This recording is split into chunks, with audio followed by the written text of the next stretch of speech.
आज मी आलेले आहे माझ्या माहेरी म्हणजे माझ्या बाबांकडे आणि इथे आल्याबरोबर मी डायरेक्ट आलेले आहे ते म्हणजे आमच्या वाड्यात. हे बघा एक छोटंसं पिल्लू आहे. हे आमच्या म्हशीचं पिल्लू आहे. 4 दिवसच झाले त्याला. हे बघा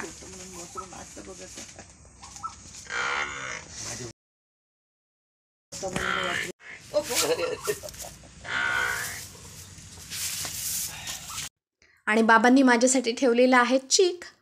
तर तो मी घेऊन आता चाललेले आहे माझ्या घरी. आता मी 1 लिटर चीक घेतलेला आहे आणि 1 लिटर चिकापासून मी आता खरवस बनवणार आहे. तर त्याच्यासाठी पहिल्यांदा मी इथे चीक मोजून घेते. 2.5 वाटी चीक मी बाजूला काढून घेणार आहे.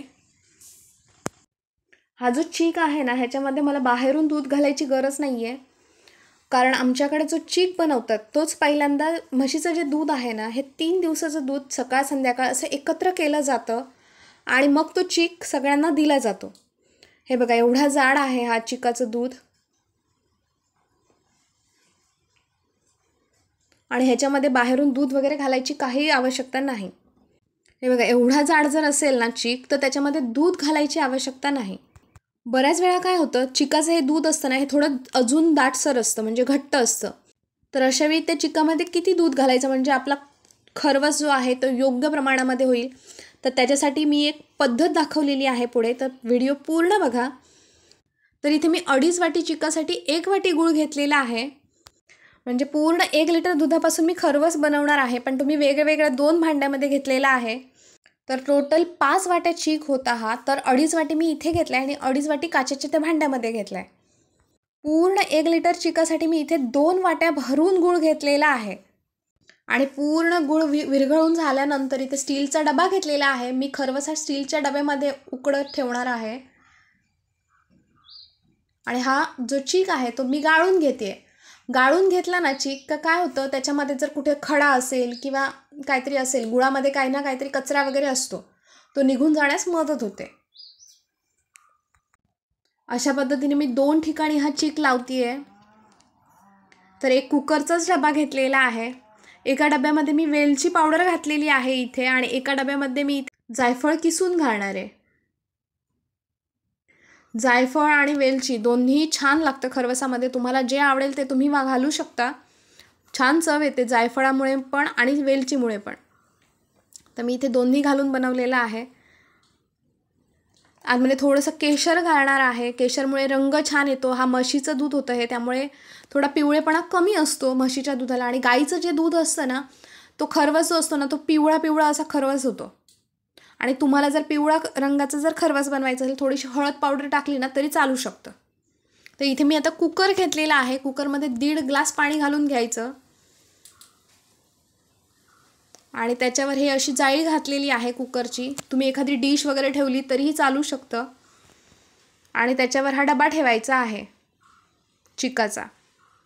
डबा व्यवस्थित बंद होईल असंच ठेवायचा म्हणजे पूर्ण पॅक झाला पाहिजे डबा. झाकण लावून घ्यायचं डब्याचं.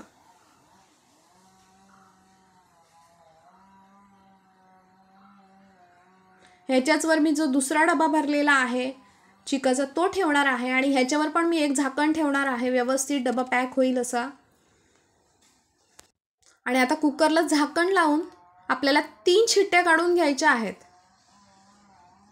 मला हा जो खरवस आहे ना तो नाश्त्यासाठी हवा आहे त्यामुळे मी रात्रीच लावून ठेवते कुकरमध्ये. सगळ्यात पहिल्यांदा चीक आल्याबरोबर काय करायचं वाटीमध्ये असं थोडंसं 2 चमचे दूध घ्यायचं. त्याच्यामध्ये मी थोडंसं गूळ घातलं आहे आणि असं पातेलं घ्यायचं. पातेल्यात पाणी घालून एक डिश ठेवली आहे आणि त्याच्यावर हा चीक बंद करून ठेवायचा चीक जो आहे तो. आणि उकडून बघायचा किती प्रमाणात घट्ट होतो आहे किती प्रमाणात पातळ होतो आहे ते. आणि त्याच्यानुसार ठरवायचं की आतमध्ये दूध किती घालायचं ते. जर चीक जास्त प्रमाणामध्ये जर घट्ट असेल तर एखाद्या वेळी 2 चमचे जर चीक घेतलात तर 1 चमचा दूध घालायचं.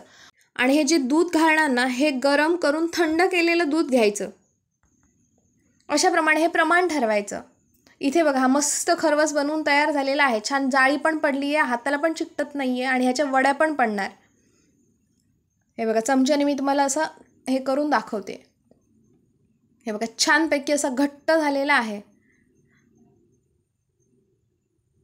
विशेषतः जो बाहेर मिळतो ना चीक बाजारमध्ये, त्याला दूध घालावं लागत नाही बाहेरून. आणि असा हा वाटीत शिजवून बघितला ना की योग्य प्रमाण मिळतं, जास्त वेळ लागत नाही, अगदी 2 मिनिटात बनवून तयार होतो हा. आता हे बघा, आता थंड झालेला आहे कुकर आणि मी कुकर उघडून दाखवते तुम्हाला.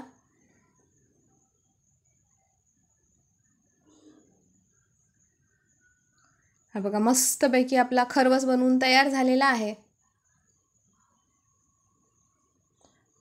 अजिबात पातळ वगैरे कुठे झालेला नाही आहे, व्यवस्थित असं सेट झालेला आहे खरवस.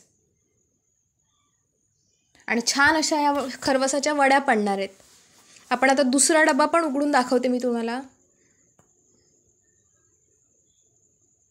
हा बघा, एकदम भारीपैकी खरवस बनवून तयार झालेला आहे.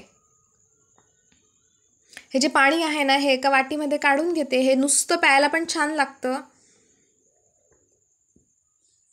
आणि आपल्याला ज्या प्रमाणामध्ये वड्या हव्या आहेत ना, तशा चौकोनी हव्या तशा वड्या बनवून घ्यायच्या. ह्या ज्या वड्या आहेत ना, ह्या पूर्ण सगळ्या वड्या पाडून झाल्या ना की काय करायचं, साईडने सोडवून घ्यायचं. वड्या उचलायच्या आधी पूर्ण हे बघा, हे कडेने असं व्यवस्थित सुरी घालून सोडवून घ्यायचं. आता सकाळी सकाळी नाश्त्याला खरवस देण्यासाठी मी ती केळीची पानं काढायला आलेले आहे.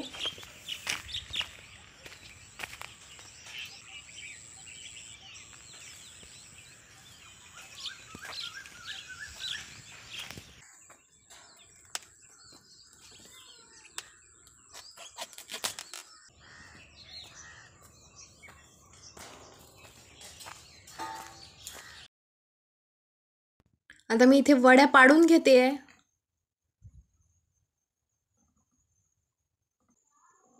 हे बघा, किती सुंदर वड्या झालेल्या आहेत ते बघा.